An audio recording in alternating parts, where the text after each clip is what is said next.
Okay so आज हम लोग क्या करेंगे, पहला चैप्टर करते हैं। एंड ये पहला चैप्टर है रिलेशंस एंड फंक्शंस, यानी संबंध और फलन। इसमें कुछ चीज़ें ध्यान देने वाली हैं, जैसे कि इनको किस तरह से लिखते हैं। अगर आप देख रहे होंगे यहाँ पर तो देखोगे कि अलग तरह के ब्रैकेट यूज़ करें। अधिकतर को पता होगा इसका मतलब क्या है, लेकिन कभी भी एक तो हम इस तरह के ब्रैकेट यूज़ करते हैं, ठीक है, और दूसरे अंदर हमने इस तरह के ब्रैकेट यूज़ करे। दोनों में काफ़ी अंतर है।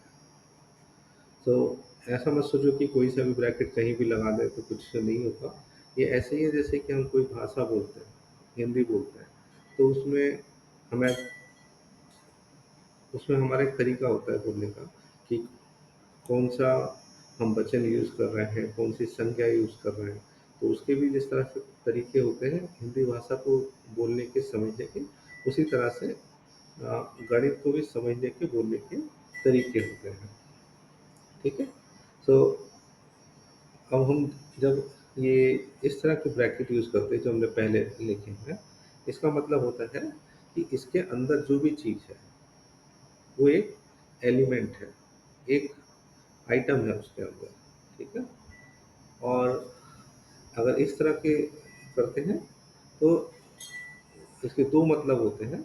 या तो हम बोल रहे हैं कि इसके अंदर जो एलिमेंट्स हैं, फॉर एग्जाम्पल ए को बी लिखेंगे हम यहाँ पे, तो यहाँ पे ये एक एलिमेंट ए है, एलिमेंट बी है। इनके बीच में कोई संबंध है जो हम बताना चाह रहे हैं। और जो संबंध है जो हम यहाँ बताएंगे आगे, उससे जो भी निकल के आएगा वो इस कर्ली ब्रेसेस जो है या मझले ब्रैकेट है उसका एक एलिमेंट होगा, उसका एक आइटम होगा। ठीक है। अब जैसे अगर यहाँ हमने पहला एग्जाम्पल दिया हुआ है, ये पहला ब्रैकेट स्टार्ट हुआ, कर्ली ब्रैकेट स्टार्ट हुआ, उसके बाद ए कॉमा बी है और एक ये साइन है। ठीक है। ये इस तरह से जैसे सी लिखते हैं, सी लिखा और बीच में से डंडा निकल के आ गया, तो ये ई नहीं है, तो इसे ई की तरह नहीं लिख देना, ये सी की तरह है ये, और बीच में से ये डंडा निकाल दिया हमने। ठीक है। इसका मतलब होता है कि बिलोंग्स टू। सो अगर हम जो लिख रहे हैं ए कॉमा बी है, जैसे यहाँ पर ये ए कॉमा बी है। ठीक है। तो ये जो ए कॉमा बी है, फिर हमने ये लिखा बिलोंग्स टू या इन ए क्रॉस बी। ए और बी जो है कैपिटल जो है वो सेट है यहाँ पर। ठीक है। सेट में कोई भी एलिमेंट हो सकता है, जिस तरह से भी उसको डिफाइन करा होगा, परिभाषित किया होगा। और हम यह बोल रहे हैं ए कॉमा बी बी का भाई है, ए बी का भाई है। ठीक है। सो हमने इस तरह से इसको डिफाइन कर रहे हैं, ए कॉमा बी इसके एलिमेंट्स हैं इसके अंदर, और इस तरह से है कि जो स्मॉल ए है वो कैपिटल ए के अंदर है। सो जो स्मॉल ए है ये सेट ए के अंदर है, और जो स्मॉल बी एलिमेंट है वो सेट बी के अंदर है। तो ये ए और बी एलिमेंट है वो कुछ भी हो सकते हैं, ऐसा नहीं कि इनको नंबर होना पड़ेगा। जैसे हम यहाँ पे बोल रहे हैं ए बी का भाई है, तो ए हो सकता है अतुल, है ना, और बी हो सकता है वरुण या करण। ठीक है। सो अतुल करण का भाई है। ठीक है। तो ऐसा नहीं है कि हम बोलेंगे कि दो तीन से छोटा है तभी कुछ होगा, इसमें नंबर भी हो सकते हैं, इसके अंदर कोई एलिमेंट भी हो सकता है, कोई व्यक्ति भी हो सकता है, कोई कोई भी चीज़ हो सकती है। ठीक है। तो उसी तरह से हम यहाँ पे समझा रहे हैं। लेकिन एक चीज़ ये भी ध्यान रखना कि ए जो है कैपिटल ए के अंदर है, छोटा बी कैपिटल बी के अंदर है। ठीक है। इसका उल्टा ज़रूरी नहीं है कि सही हो। जब हम बोल रहे हैं ए बी का भाई है, तो ज़रूरी नहीं है कि बी ए का भाई हो। तो भाई तो होगा, लेकिन अ, अगर दोनों लड़के हैं तो भाई होगा। लेकिन मान लीजिए ए लड़की है, ठीक है, अगर ए अरुणा होती, नहीं, ए अतुल होता और बी कोई लड़की होती, ठीक है, तब लड़का नहीं, ए लड़की है तो लड़की लड़के की भाई है, लेकिन भाई का जब हम उल्टा करेंगे तो उसकी बहन होगी। तो इन जो एलिमेंट हैं, इनको हमें उल्टा नहीं लिख देना है। ऐसा नहीं कि चलो कोई फ़र्क नहीं पड़ता, किसी भी ऑर्डर में लिख दो, आगे वाला पीछे कर दो, पीछे वाला आगे कर दो, ऐसे नहीं करना है, ठीक है? हाँ, जैसे अगला वाला एग्ज़ाम्पल दिया है, ए बी की बहन है, ठीक है? तो ए बी की बहन है, इसका मतलब ये नहीं कि बी ए का बी बी ए का बहन है, ऐसा नहीं ज़रूरी है ना? वो उसका भाई हो सकता है, बहन भी हो सकती है अगर दोनों लड़की हैं तो। तो इसके ऑर्डर को बहुत ध्यान रखना है। अब ये जैसे दिया, ए की आयु बी की आयु से, एग्ज़ाम्पल 3 जो है, ए की आयु बी की आयु से अधिक है, बहुत सही है। लेकिन अगर इसका उल्टा बोलो कि बी की आयु ए की आयु से अधिक तो नहीं होगी, तो इसलिए कभी भी इसको बी कॉमा ए हम नहीं लिख पाएँगे, ठीक है? तो ये हमें बहुत ही ध्यान देने वाली बात है। तो इसी तरह से और भी एग्ज़ाम्पल हैं जो आपको ध्यान से पढ़ने चाहिए, ठीक है?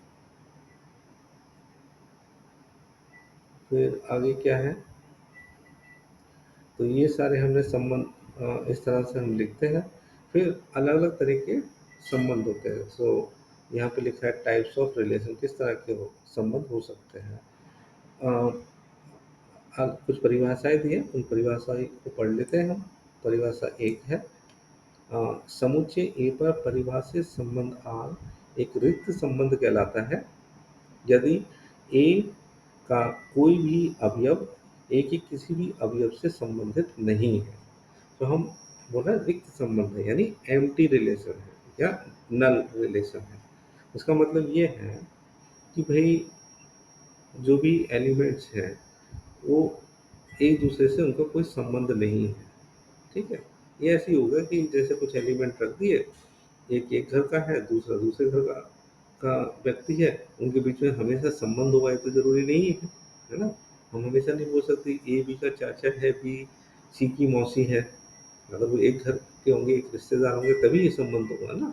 तो कई बार संबंध होना ज़रूरी नहीं है। जो भी एलिमेंट्स हैं किसी सेट के अंदर, जैसे यहाँ पर ए सेट है, ये जो ए है कैपिटल ए, एक सेट है, तो इसके जो भी एलिमेंट है उसका ज़रूरी नहीं है उनके एक दूसरे से कोई संबंध हो। जब संबंध नहीं होगा तब हम उसको रिक्त संबंध बोलेंगे या एम्प्टी रिलेशन बोलेंगे, और इसको हम फाई से लिखते हैं, ठीक है? सो जो रिलेशन है वो फाई है। हाँ, तो रिलेशन हो गया वो फाई है, और हम बोल रहे हैं ए उसका सबसेट है जो कि ए क्रॉस ए है। यानी ए पहला एलिमेंट यहाँ से उठाते हैं, दूसरा एलिमेंट यहाँ से उठाते हैं, और इस तरह से हम डिफाइन करते हैं कि किनके बीच के संबंध को हम परिभाषित कर रहे हैं, ठीक है? परिभाषा 2 क्या है, समुच्चय ए पर परिभाषित संबंध R एक सार्वत्रिक यूनिवर्सल संबंध कहलाता है यदि ए का प्रत्येक अवयव ए के सभी अवयवों से संबंधित है। यानी वो यूनिवर्सल कहलाता है, और उसको हम यू से लिखते हैं, इस रिलेशन को, क्योंकि इसमें क्या है कि इस ए के अंदर जो भी एलिमेंट है, ठीक है, उनका एक दूसरे से संबंध है। किसी भी एक एलिमेंट को उठाओ और उसको देखो, उसके अंदर जो बाकी एलिमेंट्स हैं उन सबसे संबंध है। मान लीजिए ए जो है इस तरह से कि इसके अंदर एक परिवार के सभी भाइयों के नाम लिखे हुए हैं, ठीक है? एक का नाम ए से शुरू हो रहा है, दूसरे का नाम बी से शुरू हो रहा है, तीसरे का सी से शुरू हो रहा है, इस तरह से बहुत सारे हैं। तो अब हम देखें इनके अंदर जो संबंध है, अगर हम संबंध हमने आज जो हमारा संबंध है कि वो भाई है। तो ए, मान लीजिए हमने ए उठाया, ए बी का भाई भी है, ए सी का भाई भी होगा, ए डी का भाई भी होगा, ए सबका भाई है, हो गया? अब मान लो हम बी को उठाएँ, तो बी ए का भाई भी होगा, बी सी का भाई भी होगा। अगर ये सब भाई हैं, तो इस तरह से सभी एक-दूसरे से संबंधित होंगे। इसको हम यूनिवर्सल संबंध या यूनिवर्सल रिलेशन बोलेंगे, ठीक है? तो ये हो गया। यहाँ भी एग्ज़ाम्पल दिए हुए हैं, ये एग्ज़ाम्पल आप लोग पढ़ लो ध्यान से, ठीक है? तो अ, अब हम परिभाषा 3 पर आते हैं। ये देखिए, या उसके पहले हमें ये भी जान लेना चाहिए, एक अत्यंत महत्वपूर्ण संबंध जिसकी गणित में एक सार्थक यानी सिग्निफिकेंट बहुत ज़रूरी भूमिका है, तुल्यता संबंध कहलाता है, यानी इक्विवेलेंस रिलेशन कहलाता है। तुल्यता संबंध का अध्ययन करने के लिए हम पहले 3 प्रकार के संबंधों, रिफ्लेक्सिव स्वतुल्य, सिमेट्रिक सममित और संक्रामक ट्रांजिटिव संबंधों का विचार करेंगे। होता क्या है कि अगर 2 सेट हैं, कभी आपको दिखाना है, अगर कोई एलिमेंट है, मान लीजिए 1 लीटर दूध खरीद के लाए, वो 2 आधा लीटर दूध की थैलियों के बराबर होगा, है ना? तो इक्वल होते हैं। उसमें तो बहुत आसान है, आपने वजन देकर बता दिया। लेकिन जो सेट है, उसमें हम इस प्रकार से तो बता नहीं सकते कि, तो उनको बताने के लिए हमें पहले एक 3 परिभाषाएं जाननी जरूरी है कि जब हम किसी एक सेट को दूसरे के इक्विवेलेंट बोल रहे हैं, तो उसका मतलब क्या होता है। उसका मतलब होता है कि ये जो नीचे 3 परिभाषाएं दी हैं, वो सेट उन 3 परिभाषाओं को, उन संबंधों को पूरा करेगा।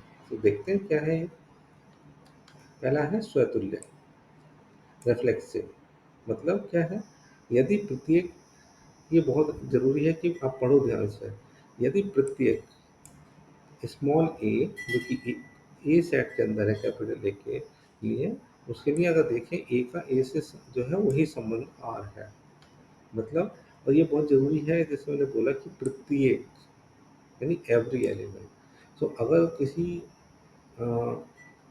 सेट के अंदर जितने भी एलिमेंट हैं, 10 एलिमेंट हैं, तो उस हर 10 एलिमेंट के लिए ये परिभाषा लागू करनी पड़ेगी, ठीक है। यानी हर एलिमेंट का अपने से वही संबंध होगा जो आर से परिभाषित है, ठीक है। आगे एग्जाम्पल देखेंगे इनका क्या मतलब है, लेकिन अभी परिभाषा पढ़ लेते हैं।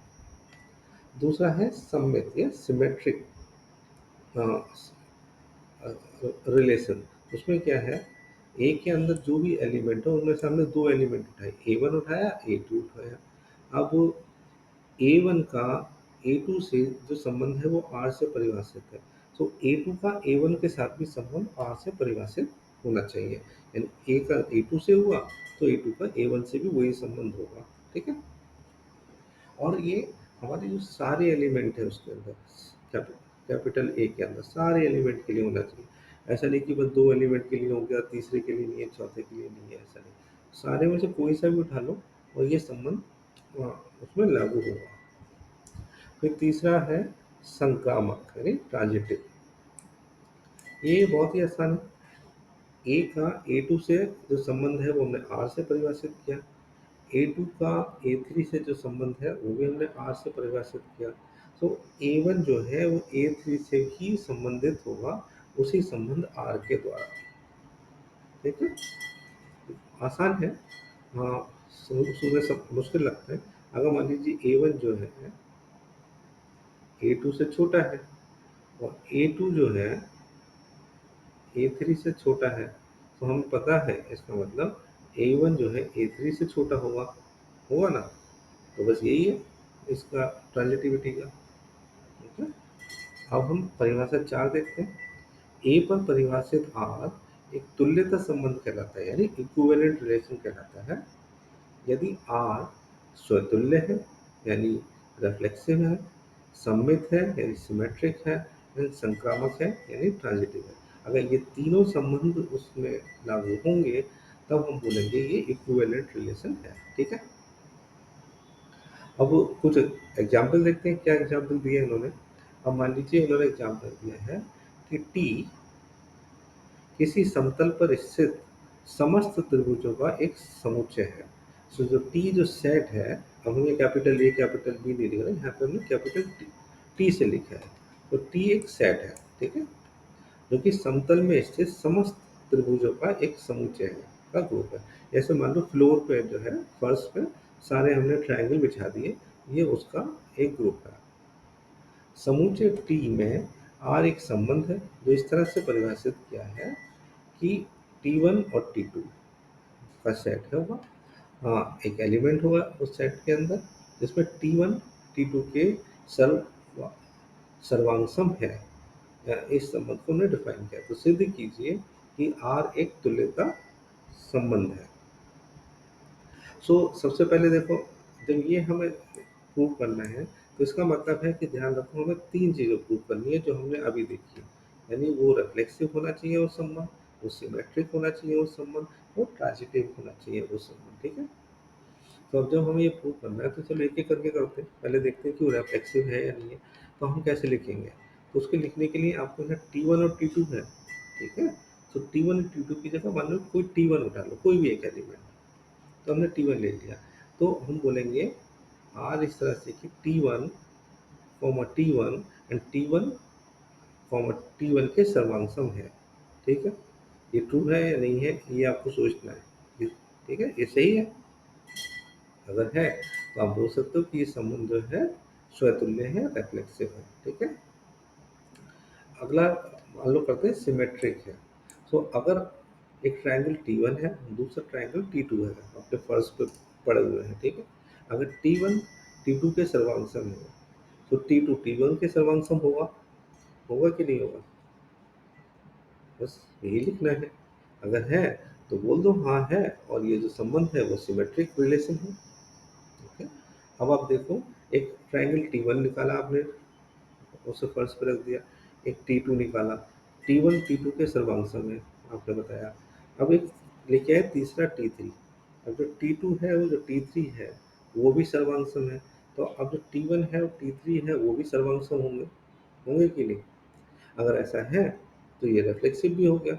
अगर ये तीनों चीज़ें हो गई तो हम बोल सकते हैं कि ये एक तुल्य संबंध है या इक्विवेलेंट रिलेशन है, बस। अगर कोई चीज़ समझ नहीं आई तो नीचे कमेंट्स में लिख के बताना, तो उनको हम दोबारा से डिस्कस कर लेंगे। लेकिन मुझे लगता है कि आप लोग समझ ही जाओगे, इसमें कोई ज़्यादा डिफ़िकल्टी की चीज़ है ही नहीं। अब ये देखते हैं, चलो ये वाला उदाहरण 3 करके देखते हैं। मान लीजिए कि L किसी समतल में स्थित समस्त रेखाओं का एक समुच्चय है, तथा जो रिलेशन डिफाइन किया वो इस तरह से है कि L1 L2 यानी 2 लाइनें हमने उठाई, समस्त रेखाएँ 2 रेखाएँ उठाई, L1 और L1 L2 पे लंब है, यानी परपेंडिकुलर है, इस तरह से, ठीक है। समुच्चय L में परिभाषित एक संबंध है। सिद्ध कीजिए कि R सममित है, किंतु ये ना तो स्वतुल्य है ना संक्रामक है, ये बात है। इसमें इक्विवेलेंट नहीं है ये रिलेशन, है ना, तो ये हमें देखना है। तो अब हम पहले से शुरू करते हैं। अगर एक लाइन हमने उठाई, एक रेखा उठाई L1, अब हम देखें क्या L1 L2 के L1 वो अपने पे ही लंब है क्या, नहीं हो सकती अपने पे लंब, राइट। तो ये स्वतुल्य तो हो नहीं सकता, कोई भी लाइन अपने पे लंब नहीं होगी, परपेंडिकुलर नहीं होगी, तो स्वतुल्य तो हो नहीं सकता, ठीक है। दूसरा देखो कि अगर L1 L2 पे परपेंडिकुलर है, लंब है, तो L2 L1 पे परपेंडिकुलर होगी, तो डेफिनेशन से ही होगा, है ना। तो इसका मतलब ये जो है हमारा संबंध सिमेट्रिक तो है ना, सममित है। L1 L2 पे है तो L2 L1 पे है, ठीक है। अब ये देखना है जो तीसरा रिलेशन है संक्रामक यानी ट्रांजिटिव। L1 L2 पे परपेंडिकुलर है, L2 क्या L2 L3 पे परपेंडिकुलर है, तो क्या L1 L3 के परपेंडिकुलर होगी, वो नहीं होगी, वो एक दूसरे के पैरेलल होंगे। तो इसका मतलब ये रिलेशन ट्रांजिटिव भी नहीं है, तो ये रिलेशन भी फेल हो गया, ठीक है। तो यही जो चीज़ है जो मैंने बताई, उसी चीज़ को यहाँ पर लाइनें खींच कर भी समझाया गया है। तो जैसे आप देख रहे होंगे हमें जो है स्टेप बाय स्टेप चीज़ों को करना होता है, ठीक है। अगर आप इस तरह से स्टेप बाय स्टेप करोगे तो कभी भी कोई दिक्कत नहीं आएगी। तो हमने क्या सीखा, हमने किस तरह से सेट को लिखते हैं, उसके एलिमेंट्स को किस तरह से लिखते हैं, संबंध को किस तरह से लिखते हैं और समझते हैं, ये समझा। दूसरा हमने समझा कि इक्विवेलेंट रिलेशन क्या होता है। हमने फिर 3 डेफिनेशन देखी जिनको मिलाने से इक्विवेलेंट रिलेशन होता है। हमने देखा कि स्वतुल्य, सममित, संक्रामक यानी रिफ्लेक्सिव, सिमेट्रिक, ट्रांजिटिव रिलेशन क्या होते हैं। उन तीनों को जब वो तीनों संबंध लागू होते हैं किसी संबंध पर, तब हम उसको इक्विवेलेंट रिलेशन कहते हैं, ठीक है। और हमने 2 या 3 एग्जाम्पल भी करके देखे, ठीक है। तो इनको क्या है, लिख लिख के प्रैक्टिस करो, स्टेप बाय स्टेप करो, और तो सब कुछ हो जाएगा, ठीक है। और जो कुछ भी समझ में नहीं आया है उसको नीचे आप कमेंट में लिख सकते हो, हम लोग उसको अगले सेशन में कर लेंगे, ठीक है। और कुछ? चलो फिर इसको बंद करते हैं।